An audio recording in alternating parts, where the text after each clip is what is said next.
तो यहाँ पर आप लोगों को कुछ बताने जा रहा हूँ। यहाँ पर आप देख सकते हैं। अस्सलाम वालेकुम दोस्तों, तो आज मैं आप लोगों को 5 केवी सोलर इन्वर्टर के बारे में बताऊंगा। तो ये 5 केवी का सोलर इन्वर्टर है। तो इसमें ये मसला है कि ये आपको आउटपुट बिजली भी नहीं दे रहा और यहाँ पर स्क्रीन पर आपको शॉर्ट सर्किट शो कर रहा है।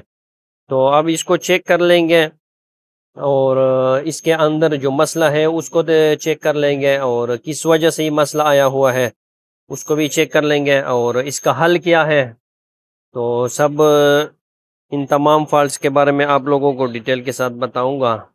तो सबसे पहले इसको ऑन करते हैं। तो आप देख सकते हैं मैं इसको ऑन कर रहा हूँ।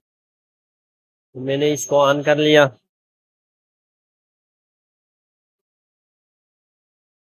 अब आप देख सकते हैं यहाँ पर शॉर्ट सर्किट शो हो रहा है। ठीक है, यहाँ पर शॉर्ट सर्किट शो हो रहा है। अब इसको मीटर के जरिए भी चेक करते हैं। ये मीटर है, इसको एसी रेंज पर लगा लिया। ठीक है, तो ये इसका आउटपुट लाइन है। अब देख सकते हैं ये किसी किस्म का आपको आउटपुट वोल्ट नहीं दे रहा। ठीक है, अब इसको डीसी रेंज पर लगा लें। तो आप देख सकते हैं इसको इनपुट बिजली मिल रही है 264 वोल्ट। तो अब इसको खोलते हैं और चेक करते हैं कि इसमें कहाँ पर फॉल्ट है और किस वजह से ये फॉल्ट आया हुआ है और इसको हल करने का तरीका किस तरह है। अब आप देख सकते हैं ये 5 केवी का सोलर इन्वर्टर है। ठीक है, तो अब इसका जो बिजली से इसका सप्लाई मैंने काट दिया। अब इसको दोबारा ऑन कर ले ताकि इसके कैपेसिटर के अंदर जो चार्ज होता है वो डिस्चार्ज हो जाए। ठीक है, तो इसको मैंने दोबारा ऑन कर लिया। अब इसके अंदर जो चार्ज था कैपेसिटर के अंदर वो डिस्चार्ज हो गया। तो इन्वर्टर जो शॉर्ट सर्किट शो हो रहा है मुख्तलिफ किस फॉल्ट की वजह से आपको शॉर्ट सर्किट दे रहा है। ठीक है, लेकिन इसमें जो सबसे ज़्यादा फॉल्ट आता है और वो इस आईजीपीटी की वजह से आता है। ठीक है, आईजीपीटी किस वजह से खराब होते हैं उसके बारे में भी बात कर लेंगे। तो सबसे पहले इस आईजीपीटी को चेक कर लेंगे क्योंकि इसमें अक्सर फॉल्ट जो शॉर्ट सर्किट होता है वो आईजीपीटी की वजह से आता है। ठीक है, तो ये मीटर है। अब इसको डायोड और बजर के निशान पर लगा लें। इसको लगा लिया। अब सबसे पहले आईजीपीटी को चेक करते हैं। ये आप देख सकते हैं कुछ रीडिंग दे रहा है और यहाँ पर आप देख सकते हैं 384 का रीडिंग शो हो रहा है। ठीक है, तो इसका मतलब ये हुआ कि यह आईजीपीटी बिल्कुल ठीक है। ठीक है, अब दूसरा आईजीपीटी को चेक करते हैं। ये जो कुछ आपको मुजाहमत शो हो रहा है ये रेजिस्टेंस और यहाँ पर जीनर लगे होते हैं और कैपेसिटर होते हैं, उस वजह से ये आपको दे रहा है। ठीक है, तो यहाँ पर आप देख सकते हैं 384 यहाँ पर भी शो हो रहा है, तो इसका मतलब ये हुआ कि यह आईजीपीटी भी ठीक है। तो आप देख सकते हैं ये बजर की आवाज़ भी दे रहा है और रीडिंग 028 आपको दे रहा है। ठीक है, तो यहाँ से भी आप चेक कर सकते हैं। तो अब आखिरी आईजीपीटी को चेक करते हैं। ये भी इस तरह का रीडिंग दे रहा है और यहाँ पर भी 424/23 रीडिंग दे रहा है। ठीक है, तो ये रीडिंग कुछ ज़्यादा शो हो रहा है। तो इसका मतलब ये हुआ कि इस शॉर्ट तो नहीं है ये आईजीपीटी, लेकिन इसको बिजली का हाई वोल्टेज मिल चुका है, शॉर्ट मिल चुका है, ये कमज़ोर तो पड़ गया है। ठीक है, अगर आप इसको दूसरे के साथ मुआवजा करवाना चाहते हैं तो आप इसके साथ चेक कर सकते हैं। अब यहाँ पर देख सकते हैं 384 की रीडिंग आपको दे रहा है। ठीक है, और ये वाला आपको 423 का रीडिंग दे रहा है। ठीक है, तकरीबन 40 का फ़र्क आ रहा है। तो 40 का फ़र्क ज़्यादा है और चूंकि सारे आईजीपीटी भी एक कंपनी और एक नंबर के लगे हुए हैं। ठीक है, तो इस ये वाला आईजीपीटी भी कमज़ोर पड़ चुका है।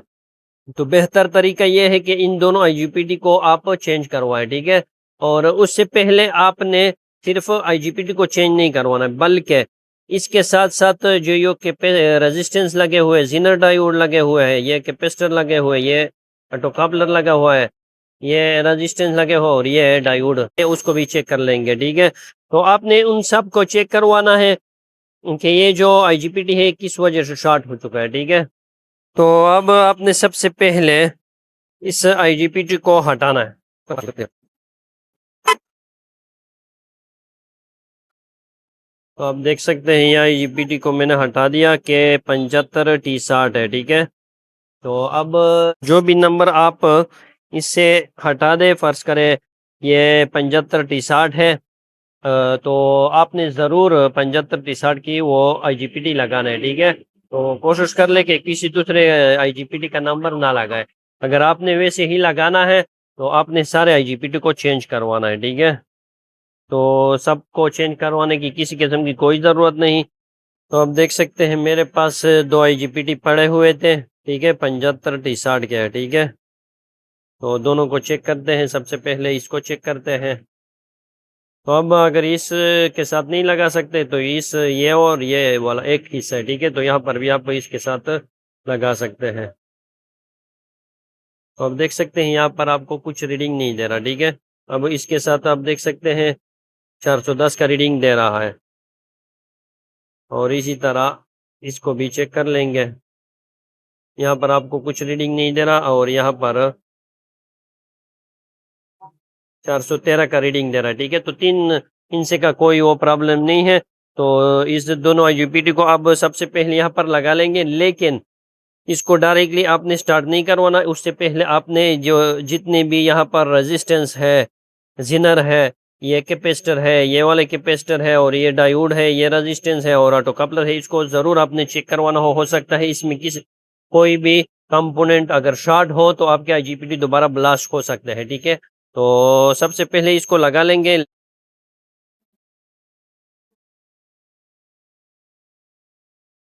इस IGBT को आपने अच्छी तरह टाइट करवाना है। ठीक है, क्योंकि इसके अंदर जो हीट जमा होता है, ये जब काम करता है तो ये बहुत हीट होता है, और इसका जो हीट है वो इस अब्र के थ्रू हेडसिंक के अंदर मुंतकिल होता है, और हेडसिंक के लिए कूलिंग फैन लगे हुए हैं।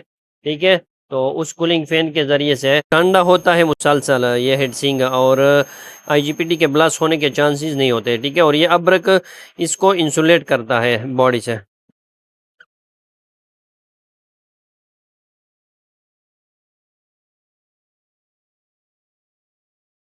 अब इस IGBT को भी मैंने अच्छी तरह टाइट कर लिया। अब इन सब को मैंने लगा लिया। अब यहाँ पर इन के तारों को अच्छी तरह रिवाइंड करवाएं।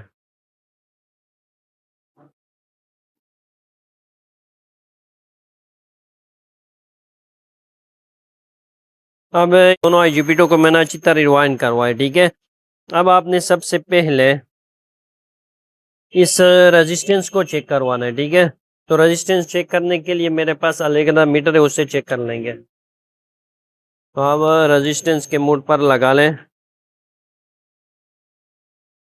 तो यहाँ पर इस रेजिस्टेंस को आप सबसे पहले चेक करें। तो चूंकि ये IGBT तो बिल्कुल शॉर्ट हो चुका था और इसकी वैल्यू थोड़ा कम था। ठीक है, तो सबसे पहले आपने इस IGBT को चेक करना है, इसके बाद इसके कंपोनेंट्स को भी आपने चेक करवाना है। ठीक है,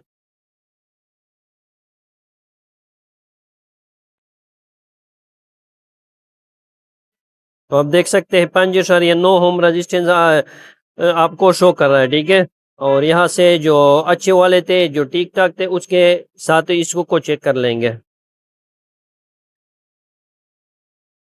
तो आप देख सकते हैं ये आपको 6.1 ओम। ठीक है, तो 2 ओम का कोई वो फॉल्ट नहीं होता। ठीक है, तो ये 5.9 है और ये 6.1, तो ये इसमें कोई वो फॉल्ट नहीं है। ठीक है, तो अब इसके दूसरे रेजिस्टेंस को चेक करते हैं।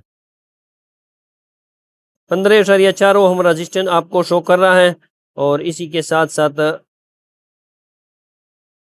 ये भी 15.4 ओम का रेजिस्टेंस शो कर रहा है। ठीक है, तो ये रेजिस्टेंस भी ठीक है। इसी के साथ ये आखिरी वाला रेजिस्टेंस को चेक कर लें।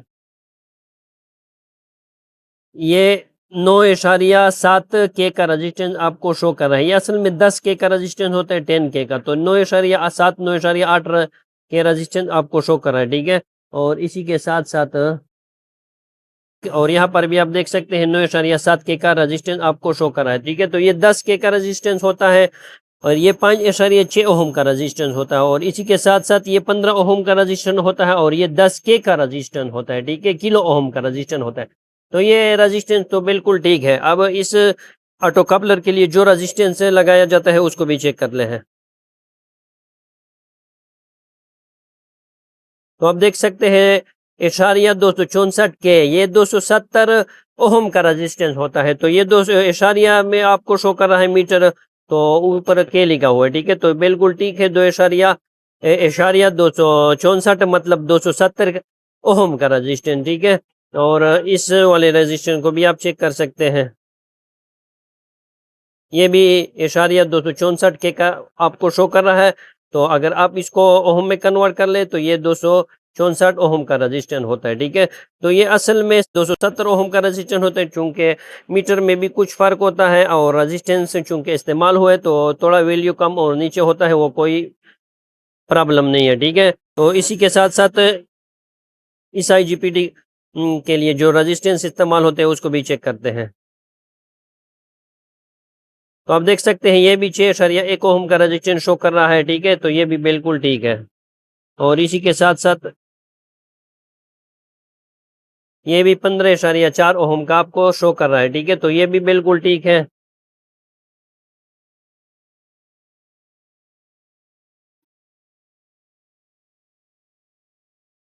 तो आखिर में 9.6 के का रजिस्टेंस आपको शो कर रहा है, ठीक है। तो इसका मतलब ये हुआ कि ये भी 10 के का रजिस्टेंस होता है, ठीक है। 9.7 तकरीबन 10 के का, तो ये भी ठीक है। और इसी के साथ इस रजिस्टेंस को भी आप चेक कर सकते हैं, ये भी 265 मतलब 270 ओहम का रजिस्टेंस होता है, तो ये भी ठीक है।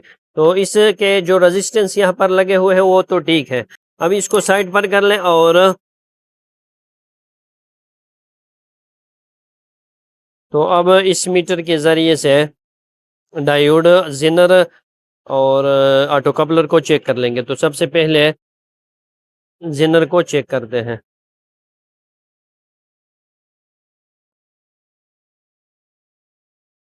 तो आप देख सकते हैं यहाँ कुछ रेजिस्टेंस की वजह से इसके अंदर दोबारा वोल्टेज आपको शो हो रहा है, रीडिंग शो हो रहा है, ठीक है। तो ये जेनर भी आप देख सकते हैं और इसको भी आप देख सकते हैं, ये भी आपको 32 रीडिंग दे रहा है। तो इसका मतलब ये हुआ कि ये जेनर ठीक है।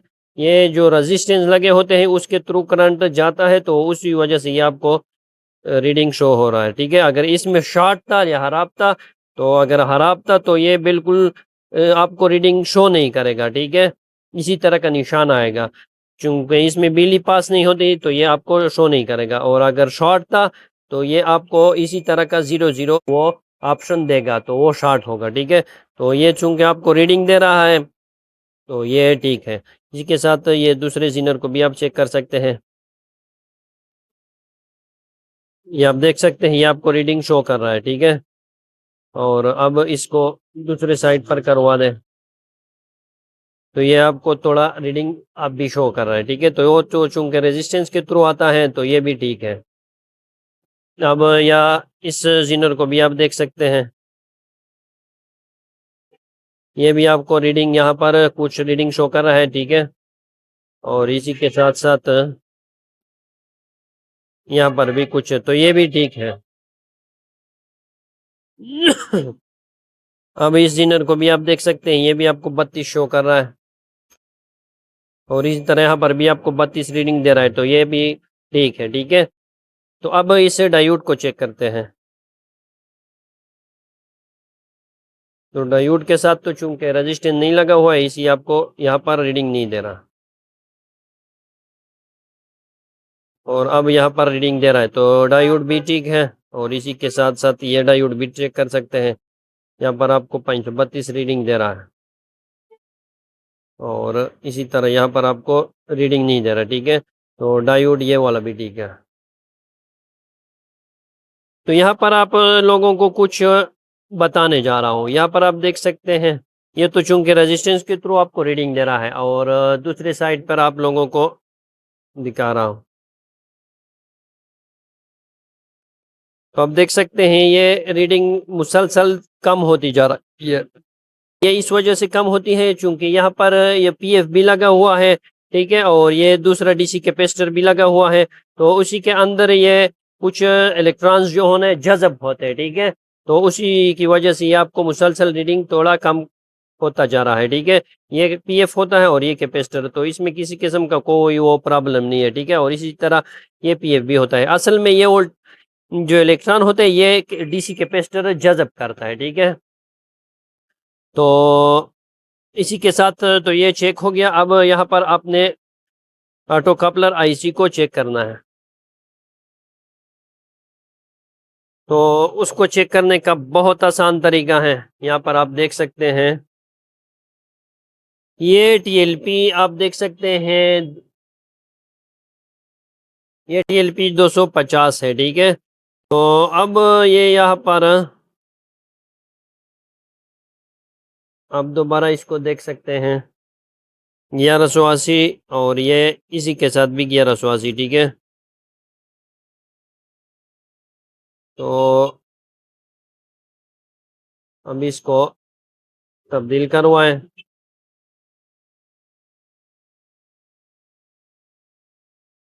तो ये आपको ये अभी भी वैल्यू दे रहा है, ठीक है। यहाँ पर भी आपको दे रहा है और इसी के साथ साथ इसको भी दे रहा है। तो इसका मतलब ये हुआ कि ये ऑटो कपलर खराब है, शॉर्ट है, ठीक है। मैं आप लोगों को एक अच्छा वाला भी दिखा दूंगा, ठीक है। और ये खराब है क्योंकि इसके अंदर डायोड भी होता है और ट्रांजिस्टर भी लगा होता है।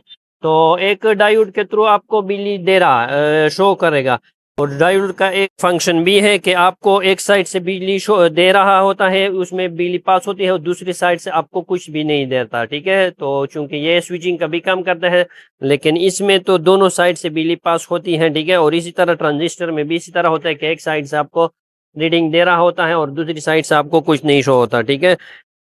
तो ये तो दोनों साइड से आपको रीडिंग देता है, ठीक है। तो इसका मतलब ये हो कि ये टीएलपी शॉर्ट है, और इसी के साथ साथ इसको भी आप चेक कर सकते हैं।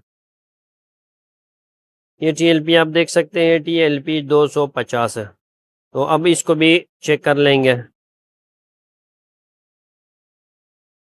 अब देख सकते हैं ये भी रीडिंग देता है, ठीक है। और यहाँ पर इसके साथ भी आपको रीडिंग शो होता है और इसी के साथ आखिरी में के साथ नहीं होता। तो इसी के साथ इसको ये पॉइंट से तब्दील करवाएं। अब दोबारा इसको देख लें,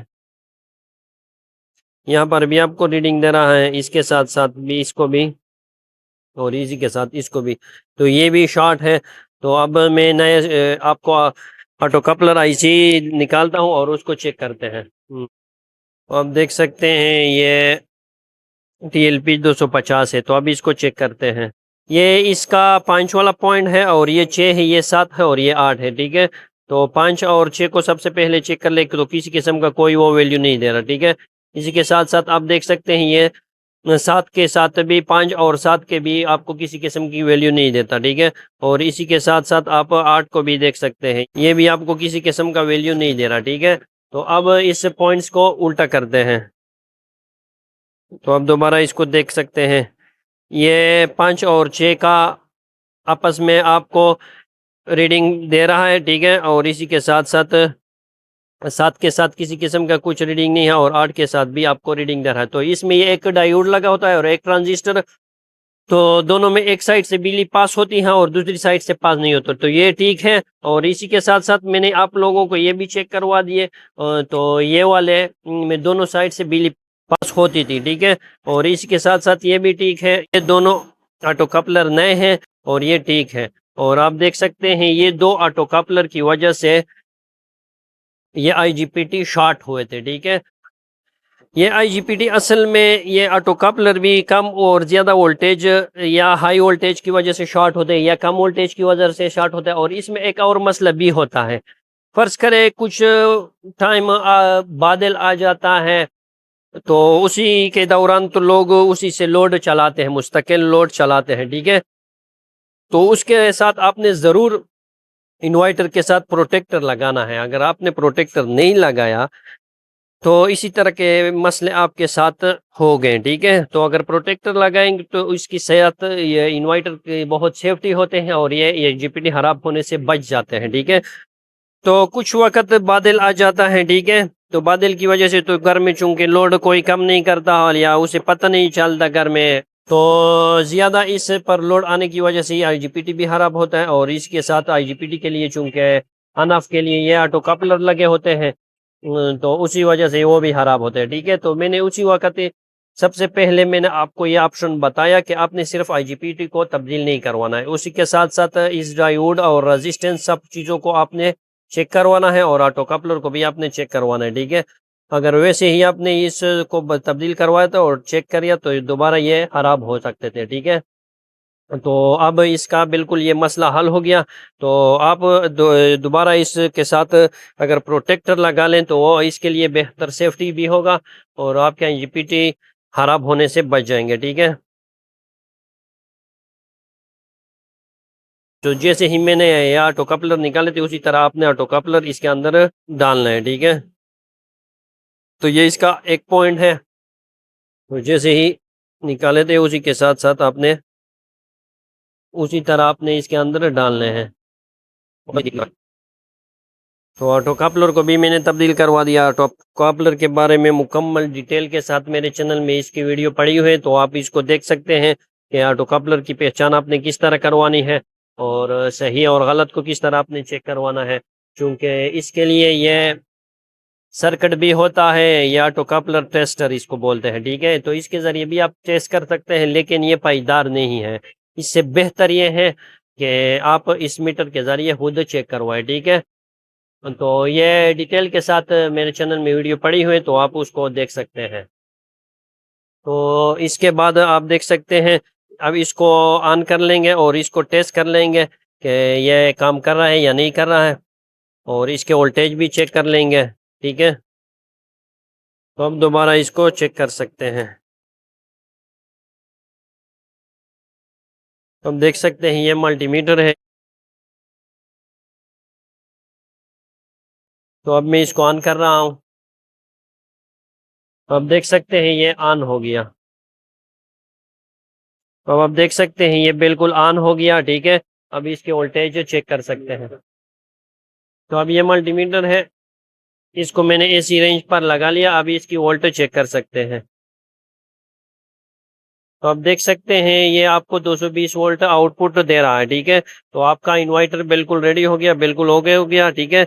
और इसमें जो शॉर्ट का मसला था वो भी हल हो गया। तो अगर आप भी टेक्निकल काम में दिलचस्पी रखते हैं और इसे सीखना चाहते हैं तो मेरे चैनल को सब्सक्राइब करें, और अगर वीडियो को पसंद आए तो लाइक करें। मिलते हैं नेक्स्ट वीडियो में।